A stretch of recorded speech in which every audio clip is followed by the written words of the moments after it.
అండి అంటాడు.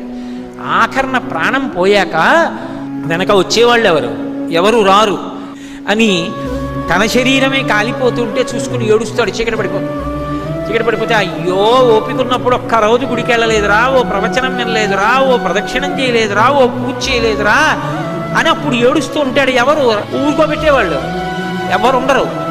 అప్పుడు అక్కడ ఎవరూ లేకపోతే చచ్చిపోయిన వాడు ఏడిచి 1000 మాటలు చచ్చిపోతాడని నేనున్నాను ఏడవకురా, ఇంకో శరీరం ఇస్తానని చెప్పడానికి అక్కడ కూర్చున్నాను పార్వతి అన్నాడు.